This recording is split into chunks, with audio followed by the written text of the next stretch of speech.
First of all, thanks for having me. I know, it's kind of interesting to come to these sessions. My name is Anwar. I lead the solution engineering team at Glean, which means that a lot of our customers are doing pilot with Glean and some of our products. So right now, it's the era where everybody's doing proof of concepts with some of these Gen AI technologies. I feel like 2025, 2026 is when the industry is going to turn the corner and actually start to productize a lot of these things. We're starting to see a lot of customers doing that already. So there's a fancy title. I didn't write that up. Somebody else did, but I'm happy to come in here and share my experience. Okay, so let me just do a quick raise a hand. Who here uses Gen AI for work? Okay. Who here uses Gen AI for personal stuff? Okay. Who here uses your personal account to do actual work at work? Okay. Yeah, there you go. See, I expected a few hands over there. So, I get to sit on a lot of meetings, talk to a lot of, leaders and CEOs, and the one question I always ask is, why are you here, especially for a CEO? And the answer is unanimous. It's like, we have to answer to the board, I have to have a Gen AI strategy, and we're trying to figure out what it is that we want to do. But if you look at the statistics, only 25% of others actually seeing value from their strategies just yet. But how do you drive adoption, right? That's going to be my topic. And I'm sure you guys dealing with this. I heard about this quite a bit yesterday. This is the typical state where every department is building AI apps. There's some projects that a lot of times we work with innovation teams that are leading these proof of concepts, if you will. But there's still a lot of questions that IT and security and all the other, I heard a lot of folks talk today about compliance and some of these regulations. So there are a lot of questions about speed, security, outcomes, and most importantly, the ROI of these initiatives. And as I can imagine being in your shoes, the market is very noisy. I think I just Googled for AI news, and there's tons and tons of these news. Everybody's coming out with something. I almost feel like the analogy that I use is when you go to a cereal aisle and there's 20 cereal boxes, they all look the same, and you look at the fine print, the heart healthy isn't so heart healthy anymore. They just put a picture of a strawberry and call it heart healthy. So the truth is actually quite the opposite. And there are a lot of options, and I'm sure Zapier, I think I had somebody talk about that, Zendesk, Slack, Perplexities, these large language models, everybody has a solution, and they're probably coming to you guys and saying, hey, mine's the best, right? So I totally empathize with this, and I know a couple of folks were also talking about shadow IT. If as CTOs and as leaders, if we do not put a platform strategy together, there are going to be people that are going to go directly to these, and they're going to swipe out their credit cards and solve the problems, because that's what we do, right? Every department has problems, and they're all excited about using ChatGPT in their personal lives, and they want to translate that into their work and do something. And as technologists, as leaders, if we do not provide them guidance, they're going to go out there and then do it their own. So, where do we even start? Voila. How many of you guys been bombarded with agents in the last few months, if not weeks, right? This is like the silver bullet, and it's like the cloud, if you guys remember some weird commercials about cloud, where cloud is the answer to everything. Right now, it feels like that's what market is moving towards. Hey, agent is the answer to everything, but is this really the answer? And how do we make that a reality? And I think making agents work for the enterprise is going to happen. I feel like it's not a matter of when. It's not a matter of if. It's going to be a matter of when. I read some article somewhere the other day where the vision is that all the knowledge workers are going to be these manager of agents, and then the agent's going to go do all the work for us, and we're basically just managing these agents, right? Which is kind of interesting. But I also believe that there's not going to be one agentic platform, if you can call it that, that's going to rule the world, if you will, right? But it's going to be a series of complex agents that we're going to have to orchestrate. So the truth probably is going to be somewhere in the middle. And the problems that we're going to have to deal with is, hey, if agents are becoming real, whatever flavor of agents they are, how do we make sure all these agents can communicate with each other? How can they solve these complex problems? And how do we make sure they're secure and we get ROI from these? So let's say hypothetically there was a platform that did all this. What would that even look like? Like, what would be some of the attributes of a true agentic platform? I would say these are probably like the 6 key. Well, first of all, it must require access to all your enterprise data, right? Otherwise, you could just take ChatGPT. The reason ChatGPT doesn't work for your enterprise is it doesn't have access to years and years of the tribal knowledge that sits within the organization. So you need access to data. That's a must. It must be really good at finding things, understand the context of who you are and the context of that question, and return your results. Taking a trained LLM model and asking a question is very different than understanding your organizational tribal knowledge and answering questions, because you have to think about security, we have to think about permissions, we have to think about roles, you have to think about access. There's a lot of these things. And it has to think about security and permissions and compliance. But it also needs to be horizontal, as in different departments have to do their own things, but they need to be interoperable. And there's a lot of innovations that are happening in the LLMs. So do we want to take advantage of that, right? It's people they're spending millions of dollars training these large language models. It would be a shame and they're giving it out for free, so it would be a shame if we didn't take advantage of all that work that's already gone in. But most importantly, it needs to be something that's easy for people to use, something they love to use every day. Yeah. So I'm sure you guys could agree to that. And I'm sure as CTOs and technologists, everybody's thinking about the but. Hey, what about the buts, right? So these are some high-level buts. Like, yes, all of these come with problems.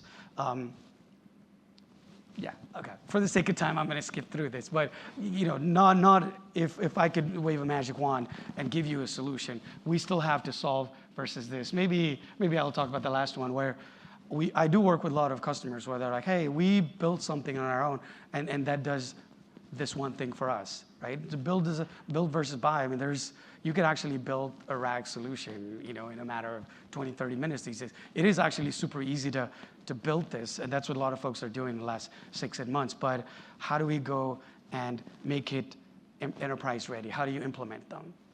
Yeah. I love this, where I'm a big fan of Duolingo. Actually, my kids use this every day.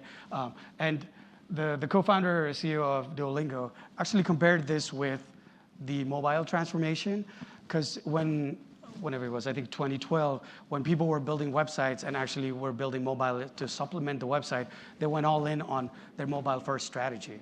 And maybe a lot of people had questions about it, but this is exactly what he's doing now. And and his point was, hey, it's not a question of if or when. It is going to happen.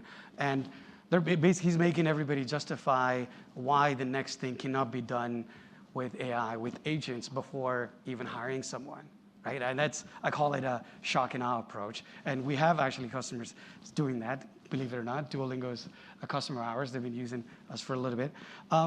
But a more pragmatic approach is this is what I would do if I was in your shoes. It's like, hey, take a crawl, walk, run approach, right? And if I think about what that journey even looks like, the first step would be, how do we bring that ChatGPT-like experience within the enterprise? Well, raise a hand. Who uses Google search anymore? Or do you guys just go to ChatGPT directly to ask questions? Anybody uses Google search still? Well, okay, I see some hands, but I personally don't, because who wants to go and it pulls up a website and go click and do research and click through multiple browsers, when these systems actually gives me a pretty good answers, and you can actually even talk to it and it gives you the answer. So can we provide the similar capability within the enterprise, right? That would be the first, and maybe like an assistant capability where I said, hey, I have a 200-page contract. I don't have time to read through this. Like, hey, can you answer these questions for me? Or does it have this? So that goes into more of an assistant. And then the third step in the process is where we start to take actions. Like, oh, I want to take a PTO. I want to take 2 weeks in November. Does that align with Japan's cherry bloom festival, whatever, or whatever that is in spring, right? Or, hey, I want to take this PTO. Can I do this? Or can I approve this? Or whatever. Can I get request access to these systems, IT type use cases? So those are actions. Now, these agents, if you will, can take on my behalf. And then the last process and the maturity is running agents at scale, where we're taking complex business processes and automating them while we just sit back and relax and watch. Right? I know, I was hoping to get a giggle out of that. But so I see this as a journey. So what does that look like? How do we get there? How do we go from hype to make this a reality? And for the sake of time, I'm going to skip through the first three and focus on agents, because that's what everybody's doing, and I'm sure you guys want to learn. But I want to give you my perspective, because that's what I'm here for. So first of all, for adoption, we need to make it easy to use, and we need to make it easy for folks to build this. And I used to work in the integration space before I joined, and people have been talking about low code, no code for quite some time now, in this. But if you played around with it, it is actually becoming real now, because the reasoning engine is pretty capable. I don't have to understand the open API specs and all that stuff. LLM's actually pretty good at understanding these things, and I can ask it to build the workflow, ask it to generate as close of a workflow it is if I describe the process pretty well, and it generates this for me. So it's pretty powerful. The second piece is the orchestration. Well, how am I going to call this? How am I going to coordinate this? And then the last piece of this, and I think this is going to be the most critical, is if I built agents, I know somebody was talking about prompt first, right? I think if I built a prompt, well, and I'm super passionate about it, I want to share that so that everybody else can leverage my prompt. And agent's going to be the same way. If I build a really cool agent, I want to be able to share this across my organization so that other people can take advantage of that. They built on it. So are we going to have a library of some sort where I can share these assets and people can just come in and then download it and use it, right? So what does that agent building experience look like? Well, it should be easy. It should use natural language, and then it should be able to use some sort of a reasoning engine to make these decisions. And then a lot of times people are always confused about, hey, like, what does even agents mean? What are the different types of agents? This is how I think about this. Is like, there's going to be the personal agents. This is where a lot of people are focused on right now. A lot of engineering orgs are starting to use a deep research agent. Imagine you're starting on a project, and you want it to go out and run a 30-minute research if the project has already been done before. I'm working with a CG company, and they build diapers, and they're doing a lot of analysis in terms of chemicals and all this. But somebody somewhere, maybe outside of their time zone, has already built or worked on a project like that. Can we leverage all that knowledge? Can I go run a deep research and bring in all that information so I can avoid falling into those same pitfalls? Or data analytics agents, which is where we start to have conversation with data.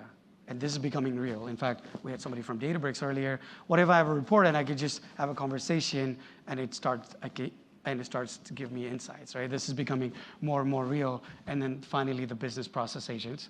Okay, I'm running out of time, so I gotta go fast.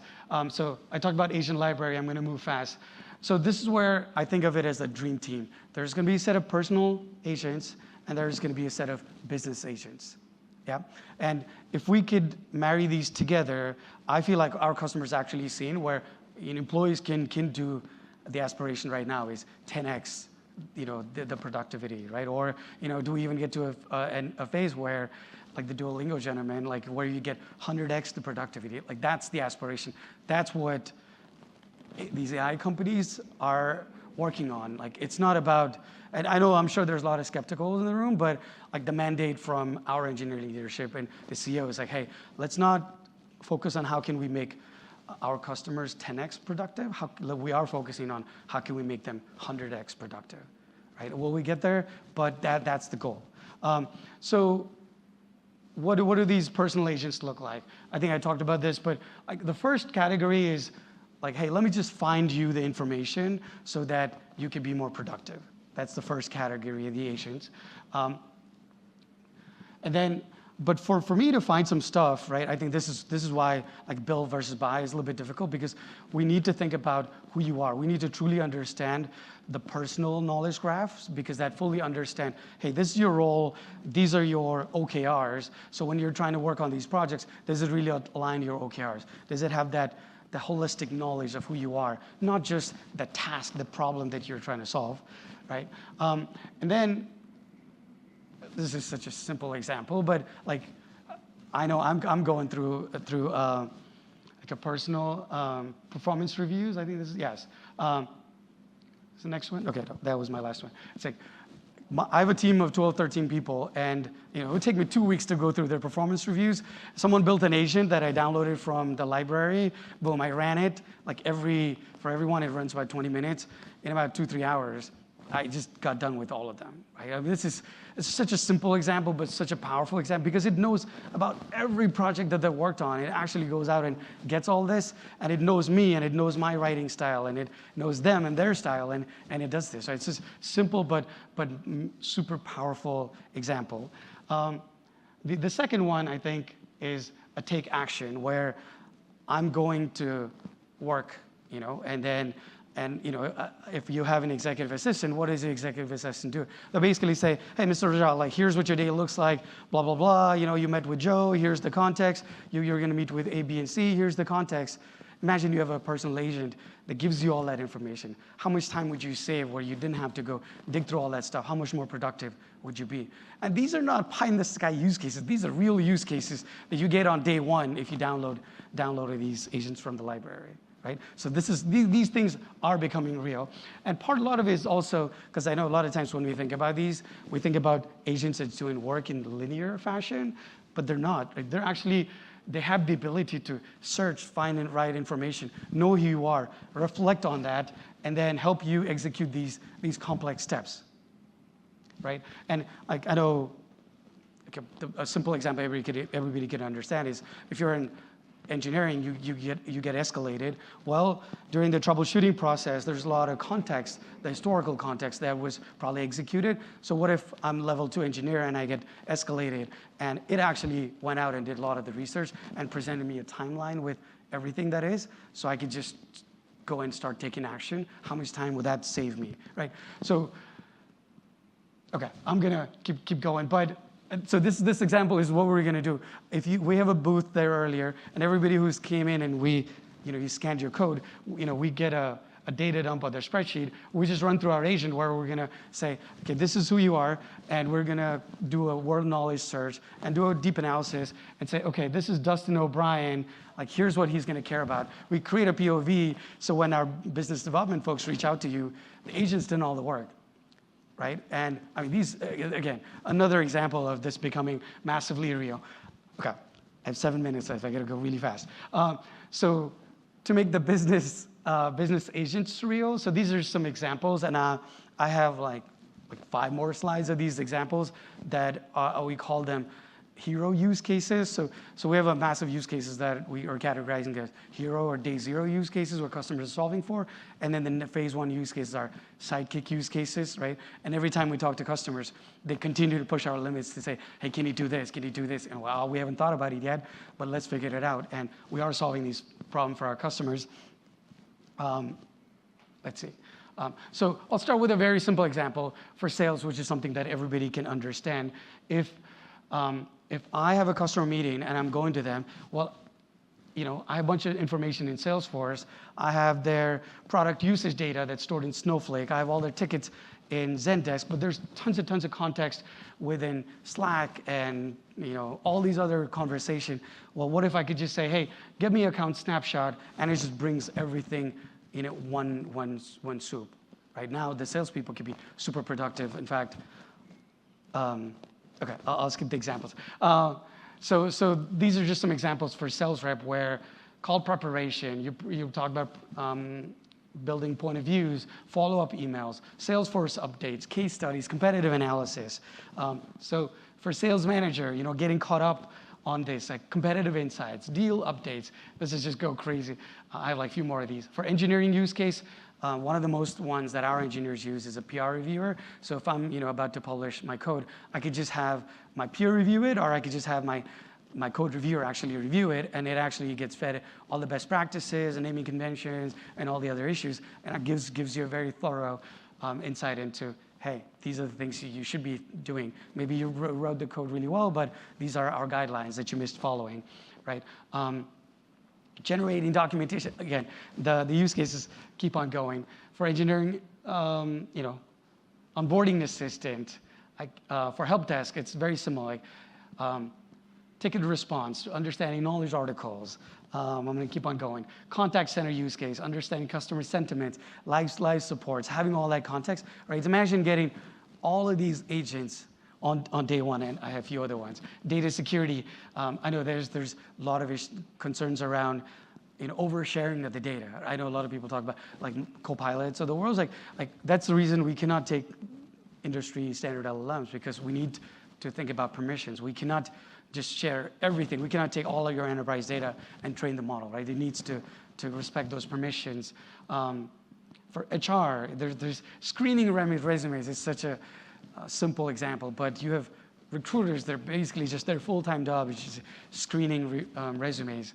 Okay, so those are some examples I wanted to flash. But lastly, I think I wanted to leave you this, especially with this audience. Everybody's running POC with agents. And some people are trying to build it, in-house. And absolutely you can build. But these are some of the things that I want you to think about. The first thing is observability. The day you roll these agents out into production, well, there are going to be issues. How are we going to manage and maintain this? What are some of the guardrails that you're going to put around it? The one thing that's coming up quite a bit is there's so much innovation that are happening in the market. Google comes out with this new model that's really good at code. Perplexity comes out with something that's really good at generating content. Well, you want to take advantage of that, wouldn't you? Right? They're spending millions, if not billions, of dollars.